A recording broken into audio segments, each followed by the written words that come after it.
araw po sa inyo lahat, mga minamahal at ginigiliw namin mga kaibigan. Kamusta na po kayo? Kung saan man kayo naroon sa mga oras na ito, kayo po ay malugod kong tinatanggap sa unang bahagi ng ating pong serye ng pag-aaral ng salita ng ating Panginoon na pinamagatan kong Faith in Times of Crisis. Ang pananampalataya sa panahon po ng krisis. Batid po nating lahat, mga minamahal na mga kapatid, ng ating bansa ay naharap sa isang krisis, at hindi lamang ang ating bansa kundi ito po ay pansanlibutang krisis dulot po ng COVID-19. Sa mga panahon kagaya nito, ito ang panahon na dapat ay lalong patatagin natin ang ating pananampalataya sa ating Panginoon. Ang mga panahon ito, samantalang tayo ay enhanced community quarantine, ay gamitin natin ang mga panahong ito na payamanin natin ang ating pong pananampalataya sa ating Panginoong Diyos, sapagkat alam po natin na siya lamang ang ating malalapitan, siya lamang ang masasandigan, siya lamang ang Diyos na siyang nakakaalam ng lahat ng mga bagay. Siya ang kumukontrol ng buong sanlibutan, na ang lahat ng mga bagay na kanyang ipinapahintulot ay maari po niyang gawin para sa isa sa katuparan ng kanyang banal na kalooban. Kaya't ngayong oras na ito, mga minamahal na mga kaibigan, sa unang paksa ng ating pag-aaral ay samahan po ninyo ako sa loob po ng 15 minuto. Kagaya ng aking nabanggit na ang serye ng ating pag-aaral ay ang pananampalataya sa panahon ng krisis. Ang ating tatalakayin po rito ay ang mga narratives, ang mga istorya ng kababalaghan na ginawa ng ating mahal na Panginoon Jesucristo nang siya ay narito pa sa ibabaw ng lupa. At mula sa mga narratives na ito ay pupulot po tayo ng mga ginintuang aral na magpapatibay ng ating pananampalataya, magpapatatag ng ating pagtitiwala sa Panginoon, na ang mga krisis nating nararanasan sa kapanahonang ito ay hindi makapagpahina ng ating pong pagtitiwala sa ating Panginoon, manapay maging tungtungan ito upang lalong makilala natin ang ating Panginoong Jesucristo at magkaroon tayo ng malalim na relasyon sa Kanya. Ang atin pong pag-aaral ngayong oras na ito ay nakasentro po sa isang kasaysayan. Yung kasaysayan ng pagpapagaling ng ating mahal na Panginoong Jesucristo doon sa batang lalaki na inalihan ng masamang espiritu. Ito po ay nakatala sa tatlong mga Gospels. Nakatala po ito sa aklat ng Mateo. Mababasa natin ito sa Mateo 17:14 hanggang 21. Mababasa din po natin ito sa aklat ng San Marcos 9:11 hanggang 29 o 17 hanggang 29, at sa aklat din po ng Lucas 9 hanggang 45. Mga minamahal na mga kaibigan, wala po tayong panahon para basahin ang lahat ng mga records na nakatala, na kung saan nakatala ang kasaysayan ito. Pahintulutan lamang ninyo ako na magbasa ng ilang mga phrases o ng mga ilang talata mula sa kasaysayang ito, at tayo po ay pupulot ng mga leksyon na maging inspirasyon po natin. Okay, nais ko po munang basahin dito po sa aklat ng Lucas, mga minamahal na mga kapatid. Sa Lucas 9, talatang 37. Ang sabi po rito, the next day, when they come down from the mountain. Okay, yung tinutukoy rito na the next day ay yung kinabukasan. Sapagkat ano po ba yung background nito, mga minamahal na mga kapatid? Isang araw, pagkatapos na maghapong ministeryo ng ating mahal na Panginoong Jesucristo, ay inakit po niya at isinama niya yung kanyang tatlong mga alagad, si Peter, James, and John, na sila po ay umahon doon sa mataas na bundok. At doon sa mataas na bundok na ito, ang ating mahal na Panginoong Jesucristo ay nakipagpunyagi sa pananalangin sa kanyang Ama. At naganap po ang isang kababalaghan o naganap ang isang pangyayari na samantalang ang ating Panginoong Jesucristo ay nananalangin, ay tinugon ng Panginoon ang kanyang panalangin. Ang kalwalatian ng Panginoon ay bumaba sa kanya. doon sa itaas ng bundok at ang kanyang mukha ay nagbagong anyo. At ang kanyang mukha ay kagaya ng araw o sikat ng araw at ang kanyang damit ay kagaya ng liwanag. Ito po ay nasaksihan ni Peter, James, and John. At sila po ay nanatili doon ng magdamag. At ang sabi rito, the next day, kaya tinutukoy po na the next day ay yung the following day pagkatapos ng tinatawag nating transfiguration doon sa ibabaw ng bundok. Kaya ang sabi nga rito sa talatang 37, noong sumunod na araw, sila'y bumaba mula sa bundok. Kaya yung bundok na tinutukoy dito ay walang iba kundi yung Mount of Transfiguration. Ang sabi rito, a large crowd met him. Okay, siya po ay sinalubong ng crowd o ng maraming mga tao. Sa tala naman ng Mateo, ng Marcos, ay sinabi po rito, mga kapatid, na a large crowd among them. When they came to the other disciples, they saw a large crowd around them, and the teachers of the law arguing with them. As soon as all the people saw Jesus, they were overwhelmed with wonder and ran to greet him. Okay. Tingnan po ninyo yung pagkakapareho ng description ni San Lucas at ni San Marcos. Pareho po yung kanilang description na nang bumaba ang ating mahal na Panginoon Jesucristo mula doon sa bundok ng Mount of Transfiguration, ay sinalubong sila ng crowd. Pero pansinin po natin yung sinabi ni San Marcos, mga minamahal na mga kapatid, na doon sa crowd ay mayroong pinagtatalunan sila. Nagtatalo yung mga tao kasama yung kaniyang mga alagad. Mamaya, malalaman po natin, mga minamahal na mga kapatid, kung ano po yung dahilan at kung ano yung kanilang pinagtatalunan. Kaya tinanungan ng ating mahal na Panginoon Jesucristo nang siya sinalubong ng mga tao at ng kanyang mga alagad, ano ang inyong pinagtatalunan? Kasama ng mga iskriba na naroon sa crowd.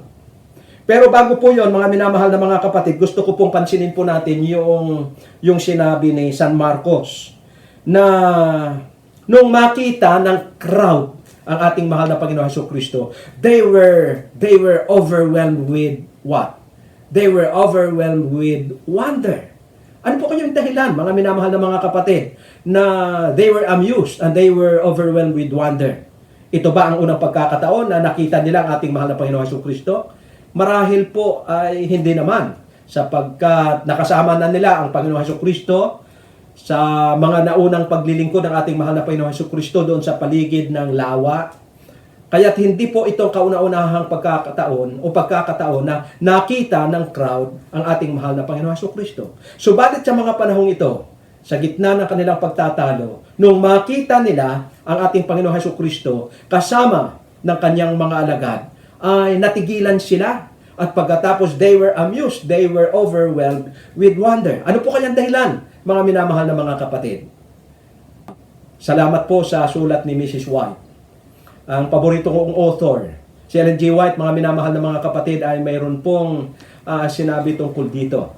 Mababasa po natin yan sa Aklat ng Desire of Ages, doon sa chapter 46, ng pamagat ay He was transfigured. Mababasa po natin, mga minamahal na mga kapatid, na samantalang ang ating mahal na Panginoon Jesucristo ay naroon sa ibabaw ng bundok kasama ng kanyang mga alagad. Nung matransfigured ang ating mahal na Panginoon Jesucristo, ay nasaksihan ng kanyang mga alagad. Ay, by the way, ang ibig sabihin po ng transfigured o transfiguration, mga minamahal na mga kapatid, ay ang pagbabagong anyo. Nahango po ito sa salitang Grego na metamorpho. Hango sa dalawang salitang ugat, yung meta, ibig sabihin pagbabago, at pagkatapos yung morpho ay anyo, na kapag pinagsama po natin ay yung pagbabagong anyo. Diyan po nagmula ang salitang metamorphosis. Nang ibig sabihin ay ang pagbabagong anyo mula sa isang antas na kalagayan tungo sa pagbabago sa isang antas ng kalagayan. Ang sabi po ni Ellen G. White, mga minamahal na mga kapatid, nang sila'y bumaba doon sa bundok, ay dala-dala pa rin ng ating mahal na Panginoon Jesucristo yung traces ng kaluwalhatian niya. Na ang kaluwalhatian ito nang siya ay naroon sa bundok, ito po yung kaluwalhatiang taglay ng ating mahal na Panginoon Jesucristo bago pa man itinatag ang sanlibutan ito. Yun ang kaluwalhatian na taglay niya ng kanyang pagka-Diyos ng bago pa man siya ipinanganak sa mundong ito. At ito po ay nasaksihan ng mga alagad. Nasaksihan po ito ni Peter, James, and John, mga minamahal na mga kapatid. Kaya natigilan po yung crowd sapagkat yung mukha ng ating mahal na Panginoon Jesucristo ay naroon pa rin yung mga traces ng kaluwalhatian ito. At hindi lamang yun, pati yung kanyang mga alagad. Alam po ninyo, kapag nakasama mo yung ating mahal na Panginoon Jesucristo, ay mahawahan ka ng kanyang kaluwalhatian. Kaya't maging sa mga mukha ng ating ng mga alagad ni Peter, James, and John, ay naroon pa rin yung traces ng kaluwalhatian na kanilang nasaksihan doon po sa bundok ng Transfiguration. Kaya't nang lumapit yung crowd sa kanya, ay tinanong ng ating mahal na Panginoon Jesucristo, ano bang inyong pinagdidebatihan? Ano ba ang inyong pinagtatalunan? Tinanong niya ang kanyang mga alagad. Hindi pa nga nakasagot ang kanyang mga alagad, ay narito po yung isang lalaki na lumapit sa ating mahal na Panginoon Jesucristo. Pagkatapos ay nagpatira pa sa kanyang harapan. At kanyang isinalaysay ang kanyang kabiguan. Kanyang sinabi sa ating mahal na Panginoon Jesucristo yung kanyang kabiguan tungkol sa kanyang kahilingan sa alagad ng ating mahal na Panginoon Jesucristo. Alalahanin natin na hindi lahat ng mga alagad ay kasama doon sa bundok. Naiwan yung siyam, kasama lamang yung 3. Samantalang naroon sa bundok, yung siyam na naiwan sa village, ay patuloy pa rin nilang ginampanan yung kanilang mga paglilingkod. Kaya ang sabi ng lalaking ito sa ating mahal na Panginoon Jesucristo, Guro, dinala ko yung aking anak sa iyong mga alagad. Yung aking alagad ay mayroong karamdaman. Siya po ay inaalihan ng masamang espiritu. Dinala ko sa iyong mga alagad, subalit hindi napalabas ng iyong mga alagad ang masamang espiritu. Yun po ang malungkot na sumbong ng lalaking ito sa ating mahal na Panginoon Jesucristo. Ngayon, nung marinig po ng ating mahal na Panginoon Jesucristo, ay sinabi niya na lahing mga walang pananampalataya. Sabi niya, mga kapatid, you unbelieving generation, Jesus replied, how long shall I stay with you? How long shall I put up with you? Bring the boy to me. Yun ang sabi ng ating mahal na Panginoon Jesucristo, mga minamahal na mga kapatid. Nang sinabi ni Jesus, sino po ba ang kanyang tinutukoy na perverse generation? Mga kapatid, hindi lamang ang kanyang mga alagad, hindi lamang yung crowd, kasama na doon ang mga eskriba, kasama na doon yung mga parisiyo, kasama na doon yung mga tagapagturo ng kautusan, kasama na doon ang bansang Israel na pinarituhan ng ating mahal na Panginoon Jesucristo upang iligtas ang kanyang sariling bayan mula sa kamatayan, mula sa kapahamakan, mula sa pagkaalipin ng kasalanan. Subalit ang kanyang sariling bayan ay itinakwil po siya. Kaya ang sabi ng ating mahal na Panginoong Jesucristo, sabi niya, you unbelieving generation. Kayong mga henerasyon, kayong mga lahing walang pananampalataya. Sapagkat hanggang sa mga oras na ito ay hindi po nila tinanggap. Hindi po tinanggap ng bansang Hudyo ang ating mahal na Panginoong Jesucristo na isang Mesiyas. Mga minamahal na mga kapatid, balikan po natin ang napaka-importanting punto na gusto ko pong iwanan sa inyo.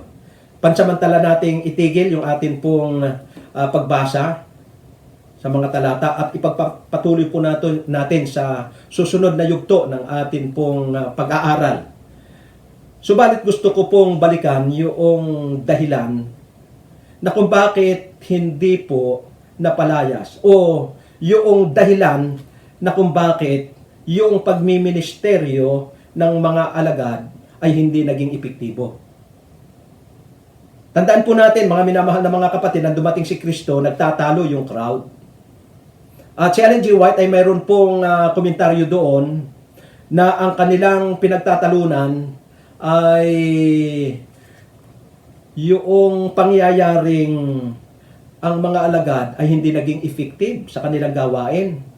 At itong mga eskriba, idinidiscredit yung paglilingkod ng ating mahal na Panginoon Jesucristo at ng kanyang mga alagad. Kung baga, sila yung mga huwad na mga tagapangaral. Sila yung mga huwad na mga propeta. Kung sila yung mga totoo, sabi ng mga eskriba, disinsanay na palayas nila ang masamang espiritu. Kaya't yung kanilang kawalan o yung kanilang pagiging hindi effective doon sa pagpapalayas ng masamang espiritu sa batang lalaking ito ay ginawa nilang kapital upang i-discredit, upang pabulaanan na ang mga alagad at ang ating mahal na Panginoon Jesucristo ay mga bulaang Mesiyas o mga bulaang propeta. Subalit, mga minamahal na mga kapatid, ang tunay na dahilan ng tinanong po ng mga alagad ng ating Panginoon Jesucristo sa bandang huli ng istorya, mga minamahal na mga kapatid, na ito po ay ating palalawakin bukas, kung ano po talaga ang tunay na dahilan na kung bakit sila ay naging ineffective doon sa kanilang ginawang ministeryo. Sabi ng ating Panginoong Jesucristo, sapagkat sa kawalan ng inyong pananampalataya. At ang pananampalatayang ito ay hindi mapasa inyo kung wala kayong panalangin. At doon sa isang record, kung wala kayong panalangin at pag-aayuno. Mga minamahal na mga kapatid, ang isa sa mga dahilan na binanggit ni Ellen White na kung bakit hindi naging effective ang ministry ng mga alagad ay sa kanilang mga puso ay naghahari yung tinatawag na disunity. Naroon yung jealousy sa kanilang kalagitnaan. Sila po ay mayroong jealousy sapagkat hindi sila isinama ng ating mahal na Panginoon Jesucristo doon sa bundok. Bakit si Peter, James, and John lamang? At yun po ay naging sagabal, naging dahilan na kung bakit ang kanilang ministry ay hindi po naging effective.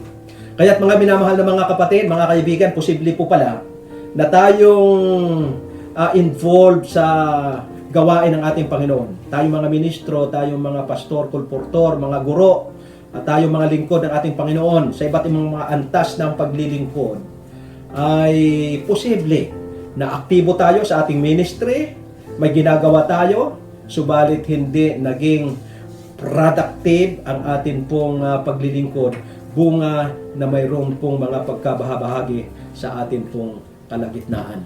Kaya mga minamahal na mga kaibigan at mga kapatid, ang mga balakid na ito, kagaya po ng pagkabahabahagi, ang mga balakid na ito, kagaya po ng pagkainggit, o kung anumang mga jealousy sa ating kalagitnaan, ay kinakailangan po nating isang tabi upang tayo maging effective na mga manggagawa ng ating Panginoon. Upang magkaroon po ng bisa ang ating mga paglilingkod. Maging yung ating mga salita, maging yung ating mga sermon, maging yung ating mga paglilingkod sa mga tao, ay maging tunay na kaakit-akit sa kanila.